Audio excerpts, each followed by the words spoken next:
नमस्कार, बहुत स्वागत है आपका। खबर दिन भर देख रहे हैं आप। मैं हूं आपके साथ शिवम सोनी। भारत के स्टार पहलवान साक्षी मलिक, विनेश फोगाट, बजरंग पुनिया रेलवे की अपनी नौकरी पर वापस लौट गए हैं। भारत के स्टार पहलवान भारतीय कुश्ती संघ के अध्यक्ष ब्रजभूषण शरण सिंह की गिरफ्तारी की मांग को लेकर जंतर मंतर पर पिछले काफी समय से धरना पर बैठे थे। 28 मई को उन्हें वहां से हटा दिया गया। पहलवानों ने गृह मंत्री अमित शाह से मुलाकात की थी शनिवार को, और जिसके बाद सोमवार को पहलवान वापस से अपनी नौकरी पर लौट गए। ऐसे में अंदेशा लगाया जा रहा है कि गृह मंत्री की समझाइश के बाद पहलवानों ने निर्णय लिया है। इसके साथ ही आपको बता दें कि साक्षी मलिक ने ट्वीट करके साफ कर दिया है कि वो सत्याग्रह की लड़ाई से पीछे नहीं हट रही हैं।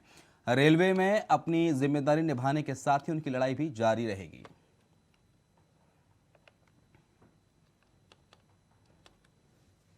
ये खबर सरासर झूठ है। उन्होंने ट्वीट करके भी पूरे देश को इसकी जानकारी दे दी है।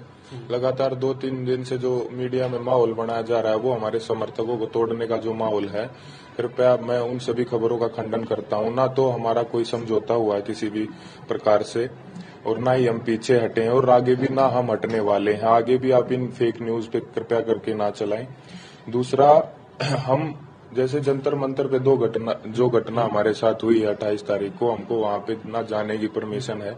हम जैसे ही इस आंदोलन को वापस धरातल पे लेके आएंगे, वैसे ही जो है हम प्रोटेस्ट वापस शुरू करेंगे। बीच में कोई छोटा मोटा काम होगा वो उस बारे में उन्होंने ट्वीट करके जानकारी दे दी है। और लगातार 3 दिन से खबर है कि हमारा समझौता हो गया, वो भी झूठ है। पोस्को ने नाम वापस ले लिया उनके पिता का, वो भी बयान आ गया है, वो भी झूठ है।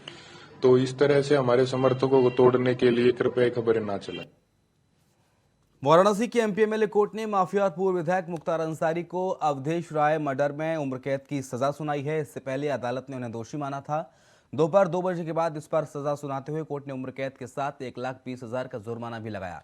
पूरा मामला 32 साल पहले का है, जिसमें उन्हें दोषी पाए जाने पर मृत्युदंड की सजा हो सकती थी। केस की सुनवाई के बाद कोर्ट में सुरक्षा बढ़ा दी गई।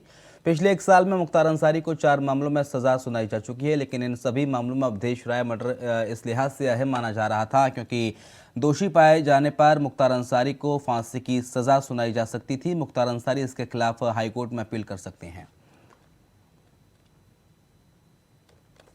30 साल की लड़ाई जो मैंने अपने सभी साथियों, परिवार और अपने वकील, हमारे जो लोग, सभी लोगों ने मिलकर जो ये लड़ाई लड़ी, उस लड़ाई में आज बाबा विश्वनाथ की कृपा से हम लोगों को विजय मिली है, और ऐसे दुर्दांत अपराधी को माननीय न्यायालय ने आजीवन कारावास की सजा सुनाई।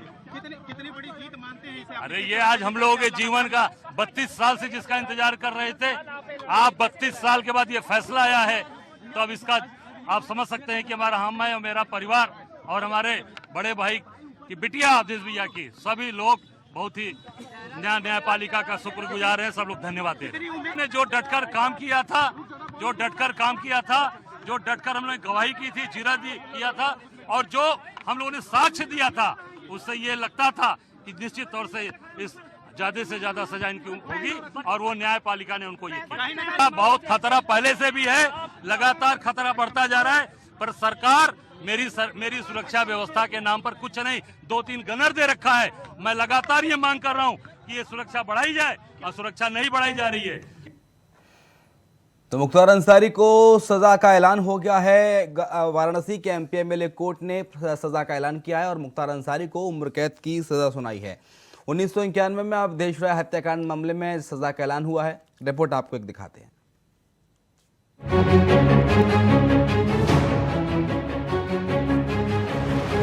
32 साल की लड़ाई जो मैंने अपने सभी साथियों, परिवार और अपने वकील, हमारे जो लोग, सभी लोगों ने मिलकर जो ये लड़ाई लड़ी, उस लड़ाई में आज बाबा विश्वनाथ की कृपा से हम लोगों को विजय मिली है, और ऐसे दुर्दांत अपराधी को माननीय न्यायालय ने आजीवन कारावास की सजा सुनाई। तो आखिरकार 31 साल पहले वाराणसी के चितगंज में हुई कांग्रेस नेता अवधेश राय की हत्या के मामले में वाराणसी की एमपी एमएलए कोर्ट ने फैसला सुना दिया है। कोर्ट ने बाहुबली मुख्तार अंसारी को दोषी करार दिया है। 3 अगस्त 1991 को वाराणसी के लौराबीर इलाके के रहने वाले कांग्रेस नेता अवधेश राय की गोली मारकर हत्या कर दी गई थी। पुलिस की चार्जशीट में लंबी जिरह और गवाही के बाद कोर्ट ने फैसला सुनाया है। हम लोग यही उम्मीद करके रखें कि 32 सालों से जो हम लोगों ने लड़ाई लड़ी है, मेहनत किया है, उसका परिणाम आज मिलना चाहिए और न्यायपालिका पर पूरा भरोसा है कि न्यायपालिका कठोरतम दंड देगा और कठिन से ऐसे लोगों को ऐसी कठोर सजा मिलनी चाहिए जो एक मिसाल के रूप में मिले। मुख्तार अंसारी ने इस केस से बचने के लिए कोर्ट से केस डायरी ही गायब करवा दी थी। अवधेश राय के भाई और पूर्व विधायक अजय राय ने इस मामले में वाराणसी के चेतगंज थाने के क्राइम संख्या 229-91 पर मुख्तार अंसारी के साथ पूर्व विधायक अब्दुल कलाम, भीम सिंह, कमलेश सिंह और राकेश श्रीवास्तव और आपको बता दें कि वाराणसी के लौराबीर इलाके में 3 अगस्त 1991 को हथियारबंद हमलावरों ने अवधेश राय की गोली मारकर हत्या कर दी थी। इस हत्याकांड में मुख्तार अंसारी के साथ पूर्व विधायक अब्दुल कलाम, भीम सिंह, कमलेश सिंह और राकेश श्रीवास्तव और राकेश नायक को भी नामजद किया गया था। राकेश नायक के खिलाफ एफआईआर दर्ज करवाई थी। वहीं अवधेश राय के भाई और कांग्रेस नेता अजय राय ने इस घटनाक्रम पर प्रतिक्रिया देते हुए कहा, यह हमारे कई वर्षों के इंतजार का अंत है। मैंने, मेरे माता पिता, अवधेश की बेटी और पूरे परिवार ने सब्र रखा था। हम मुख्तार अंसारी के आगे नहीं झुके। सरकारें आई गई और मुख्तार ने खुद को मजबूत किया, लेकिन हमने हार नहीं मानी। अब अदालत ने मुख्तार को मेरे भाई की हत्या के मामले में दोषी ठहराया है। वहीं आपको बता दें कि मुख्तार अंसारी इस समय बांदा जेल और भीम सिंह गाजीपुर जेल में बंद है। इसी हत्याकांड में नामजद आरोपी कमलेश सिंह और पूर्व विधायक अब्दुल कलाम की मौत हो चुकी है। 5वें आरोपी राकेश ने अपनी फाइल अलग करवा ली थी। इसका प्रयागराज सेशन कोर्ट में ट्रायल चल रहा है। बीते 9 महीनों में मुख्तार अंसारी को 4 दूसरे मामलों में सजा सुनाई जा चुकी है, यानी गुनाहों का हिसाब हुआ। बाहुबली मुख्तार दोषी करार दिया। Bureau report, India voice. Bhagalpur में अगवानी सुल्तानगंज पुल गिरने के बाद बिहार की सियासत गर्मा गई है और इस मामले को लेकर बीजेपी नीतीश कुमार सरकार के काम पर सवाल खड़े कर रही है। सोमवार को इस मामले को लेकर सीएम नीतीश कुमार ने कहा कि भागलपुर में पहले भी ऐसा हुआ था। इसके साथ ही नीतीश कुमार कंस्ट्रक्शन कंपनी पर भांडा फोड़ते नजर आए। तेजस्वी यादव ने जांच रिपोर्ट आने तक इंतजार करने की बात कही।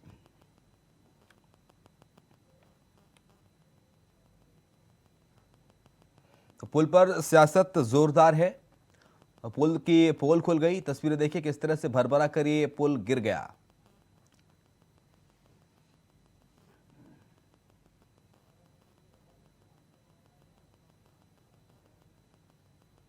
अभी कुछ समय पहले एक बार और हुआ था, तो उसी समय हमने कहा ऐसा क्यों हुआ, और जबकि हम इसको बनाने के लिए हमने बहुत पहले तय किया था। हमने 12 में ही देखा, अब 14 से काम शुरू हुआ। अब जिसको भी दिया गया है एजेंसी, अब इतना देर क्यों हो रहा है। और एक गिर गया था तो उस समय भी हमने कहा था, 1 साल पहले की बात है। अब फिर जब 2 हो ये फिर गिरा है, कल ही हमको पता चला है, तो तुरंत हमने विभाग के सब लोगों को कहा कि जाकर के देख लीजिए और तुरंत एक्शन लीजिए। ये कोई तरीका नहीं, अब तक तो हो जाना चाहिए था जी। बहुत हो गया है, देर हुआ है, तो काहे के लिए ऐसा कोई होता है, एजेंट कोई बना रहा है, इतना देर क्यों कर रहा है, उसको बड़ा तकलीफ हुआ। इसलिए हमने कह दिया कि उसको तत्काल देखिए, और ठीक नहीं बना रहा है तभी रेट गिर जा रहा है भाई। इसका मतलब उसको तो और मजबूती से बनना चाहिए था, बन करके और तैयार हो जाता, लोगों को कितनी खुशी थी। हम कितना पहले जा करके एक चीज को देख करके कराए हुए, लेकिन जो नहीं हुआ हमको बड़ी तकलीफ है। और अब डिपार्टमेंट अब इस बात को देख लेगा। हमारे उप मुख्यमंत्री को भी ये चीज की मालूम जानकारी है कि सब लोग उसको जल्दी से जल्दी, जो नहीं करेगा वो अपनी तरफ से जितना भी जल्दी हो सकता है उस काम को कराने का हम लोग को। और ये पहली बार नहीं हुई। 30 अप्रैल 2022 को आंधी आने के कारण से जो सुपर स्ट्रक्चर का जो सेगमेंट था वो गिरा था। और आप सब लोगों को पता होगा, उस समय हम विपक्ष के नेता रहे, ऑपोजिशन लीडर रहे, और हमने इस पे सवाल उठाए थे। और आप सब लोगों को अवगत कराना चाहेंगे कि इससे जुड़ा हुआ जो सवाल है, ये विधानसभा में भी 2 बार आया।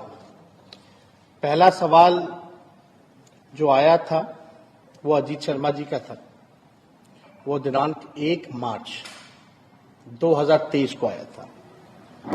उस समय हमने अगवानी घाट पे जो पुल बन रहा था सुल्तानगंज से गंगा नदी के ऊपर, उसको लेकर के जवाब हमने दिया था।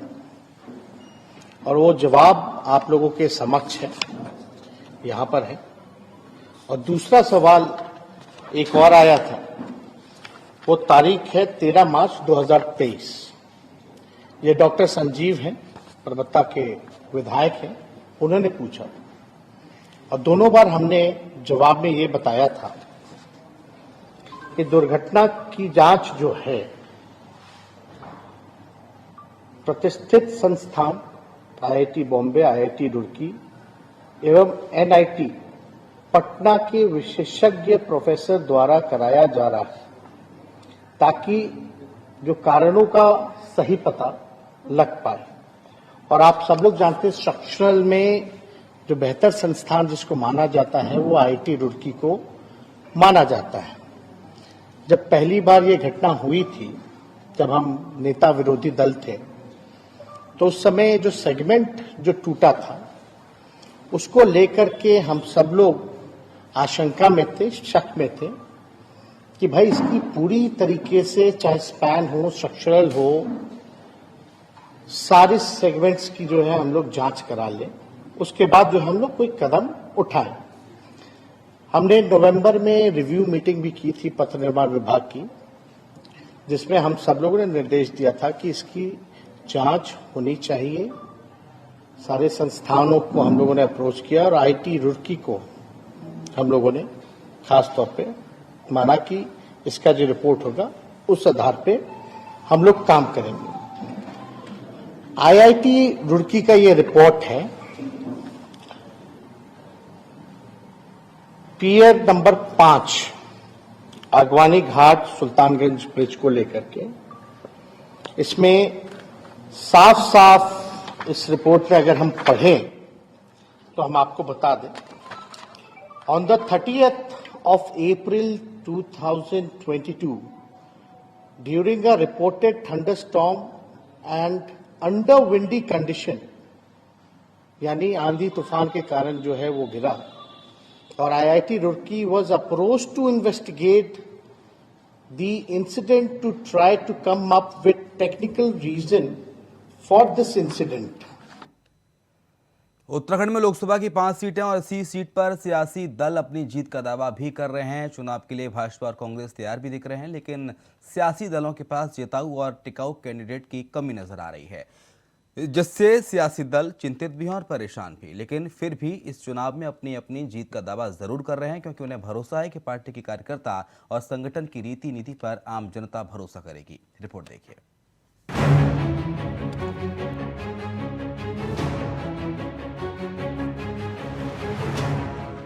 उत्तराखंड की 5 सीटों पर चुनावी कसरत शुरू हो चुकी है। बीजेपी का संगठन हमेशा चुनाव के लिए तैयार रहने की बात करता है और चुनाव के लिए पार्टी का कार्यकर्ता जमीनी स्तर पर मेहनत भी करता है, और यही वजह है कि बीजेपी चुनाव में जीत का दम ठोक रही है। वहीं जहां लोकसभा चुनाव को लेकर भाजपा भले ही जीत का दावा कर रही हो, लेकिन कांग्रेस को भरोसा अपने पुराने चेहरों पर है, जिन्होंने इन लोकसभा सीटों पर अपना बेस तैयार किया है और पार्टी की रीति नीति आम जनता तक पहुँचाई है। कांग्रेस के प्रदेश उपाध्यक्ष संगठन मथुरा दत्त जोशी की माने तो पूर्ण परिस्थितियां अलग से तब भाजपा ने ध्रुवीकरण की राजनीति की थी, लेकिन अब जनता भाजपा के दिखावे में नहीं आएगी और इस चुनाव में कांग्रेस को जीत मिलेगी। भारतीय जनता पार्टी अपने कार्यकर्ताओं के बदौलत,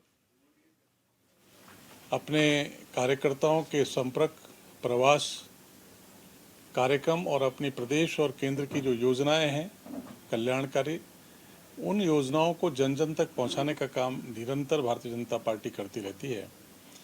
और भारतीय जनता पार्टी हमेशा जनता के बीच में रहती है। भारतीय जनता पार्टी राज्य में सबसे बड़े राजनीतिक दल के रूप में है, विश्व में सबसे बड़े राजनीतिक दल के रूप में है। हमारे कार्यकर्ता 24/7 जनता के बीच में बने हुए हैं। हम जो भी चुनाव है, छोटा सा छोटे चुनाव को भी बहुत महत्वपूर्ण रूप से लेते हैं। प्रत्याशियों के चयन का जो काम होता है वो सेंट्रल इलेक्शन कमेटी करती है। वो केंद्रीय स्तर पर ही तय होगा कि कौन उम्मीदवार होगा, कौन उम्मीदवार नहीं होगा। लेकिन लोकसभा चुनाव के संबंध में हमारी पूरी तैयारी है। माननीय अध्यक्ष जी वर्तमान में नैनीताल लोकसभा क्षेत्र में हैं, उसके बाद अध्यक्ष जी अल्मोड़ा लोकसभा क्षेत्र में दौरा करेंगे 5 दिन का, और उसके बाद अन्य लोकसभा क्षेत्रों में भी दौरा किया जाएगा। हमने पर्यवेक्षक भी नियुक्त किए हैं और उनसे भी रिपोर्ट ली जा रही है। जिलाध्यक्षों से भी हम राय मशवरा कर रहे हैं और जिनके भी नाम पर कंसेस बनेगी और उनके नाम हाईकमान को भेजे जाएंगे। 3 नामों का पैनल जाएगा और हाईकमान जिसको भी टिकट देना चाहेगा उसका सब स्वागत करेंगे, उसके साथ चलेंगे। साफ है, उत्तराखंड में लोकसभा चुनाव की बिसात पिछने लगी है। कांग्रेस, बीजेपी, आम आदमी पार्टी सभी अपने संगठन को मजबूत करने और जनता को पार्टी से लामबंद करने का प्रयास कर रहे हैं। बीजेपी जहां महाजनसंपर्क अभियान के जरिए जनता को अभी से पार्टी के पक्ष में लामबंद करने का काम कर रही है, तो वहीं कांग्रेस अपने संगठन के पुराने चेहरों के सहारे जनता के दिलों की जीतने का प्रयास कर रही है। ऐसे में चुनाव की बिसात पिछनी शुरू हो चुकी है और जनता भी नेताओं की अपनी कसौटी पर परखने का काम कर रही है। यानी 5 सीटों पर किसका होगा पराक्रम, उसकी कसरत शुरू हो गई है। Bureau report, India voice.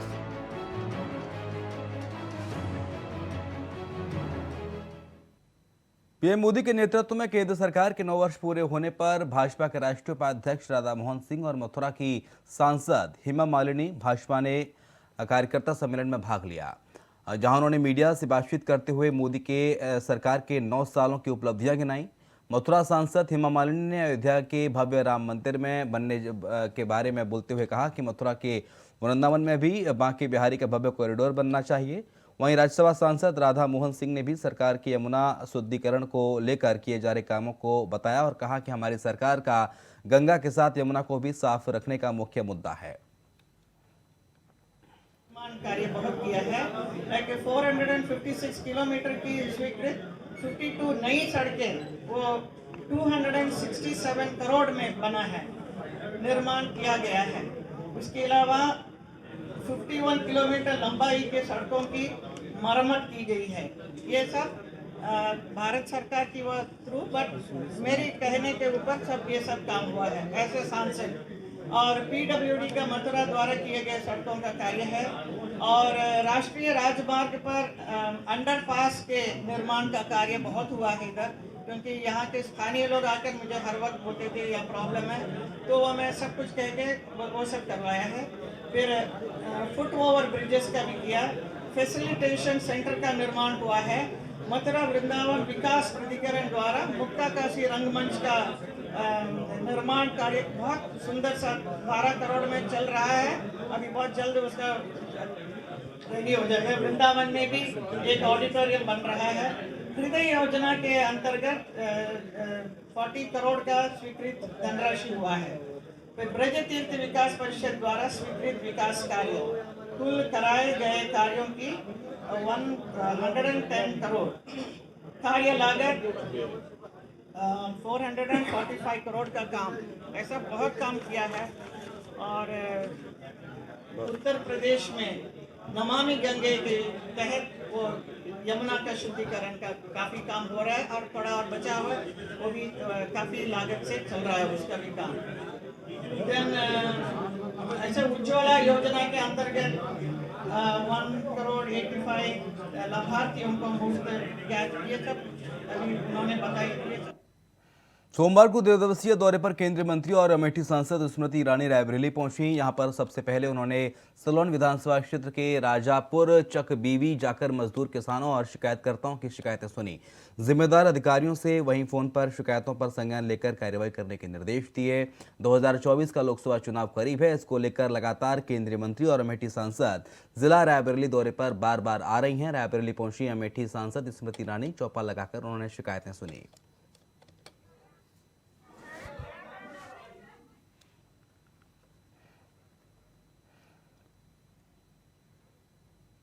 उधर मध्य प्रदेश में हुए नरसिंह घोटाले की जांच को लेकर कांग्रेस की एनएसयूआई विंग में पंजाब नेशनल बैंक पहुंची। एनएसयूआई का कहना है कि जिस तरह बैंक ने नीरव मोदी को लोन दिया था, उसी तरह एनएसयूआई को भी लोन देना चाहिए, जिससे छात्र नरसिंह घोटाले की कानूनी लड़ाई के लिए लड़ सकें। मामले पर एनएसयूआई संयोजक रवि परमार का कहना है कि नरसिंह घोटाले में प्रदर्शन करने वाले कार्यकर्ताओं और छात्रों की जमानत करानी चाहिए। एनएसयूआई ने बैंक से लोन की मांग की है। तस्वीर आपको दिखा रहे हैं, जैसे नीरव मोदी को लोन दिया, जैसे ही हमें भी लोन दिया जाए। कानूनी लड़ाई के लिए लोन की मांग कर रहे हैं एनएसयूआई के कार्यकर्ता। ये भोपाल से खबर आपको बता रहे हैं।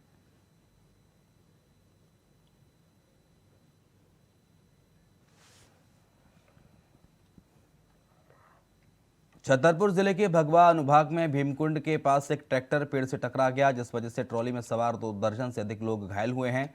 जानकारी के मुताबिक हादसे के बाद ट्रैक्टर का ड्राइवर मौके से फरार हो गया है। सूचना के बाद पुलिस पहुंची और घायलों को उपचार के लिए स्वास्थ्य केंद्र भेजा गया।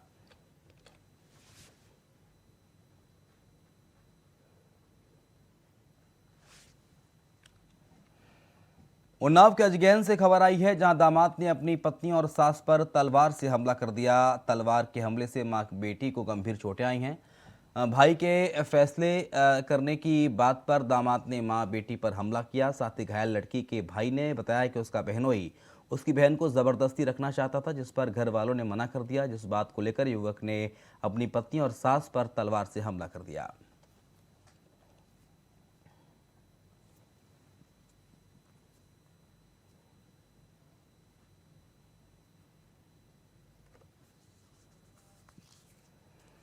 बदायूं के बिसौली कोतवाली क्षेत्र के ततारपुर गांव में ग्राम प्रधान की शिकायत करना परिवार को भारी पड़ गया। बता दें कि परिवार ने आरआरसी सेंटर बनाने का विरोध किया था, जिसके बाद उन्होंने तहसील दिवस में जाकर शिकायत दर्ज की। शिकायत दर्ज करने के बाद ग्राम प्रधान और उसके भाइयों ने शिकायतकर्ता को पीटा, जिसका वीडियो वायरल हो रहा है।